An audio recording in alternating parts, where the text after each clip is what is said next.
Monsieur le Président, chers collègues, j'attends avec impatience le budget primitif 2022 pour entendre les explications sur la réalisation d'un budget genré intégrant les IEL et autres LGBTQRST+, de la part de nos collègues de gauche.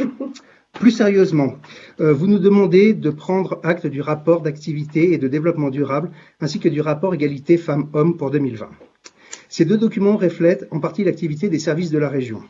Je profite donc de ces deux rapports pour saluer l'engagement des agents de la région, notamment pendant la période de gestion de la crise sanitaire. Concernant l'apprentissage, après avoir touché le fond sous la mandature socialiste, la reprise en main et l'adoption du plan stratégique sur l'apprentissage a porté ses fruits tout au long de la mandature précédente.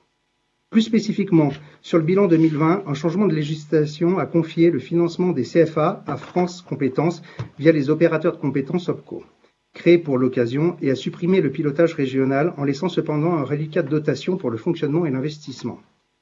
Chacune de ces enveloppes étant garnie par l'État à hauteur d'un peu plus de 15 millions d'euros. Les gouvernements et le législateur ne sont jamais avares pour empiler les couches successives dans le millefeuille administratif français. Notre groupe prend acte de ce bilan et des montants dépensés, engagés en 2020, en fonctionnement comme en investissement. Vous nous demandez aussi de déléguer à la commission permanente la mise en œuvre des dispositifs de soutien aux bénéfices des CFA et des apprentis, notamment en ce qui concerne les conditions d'utilisation des fonds confiés par l'État à la région.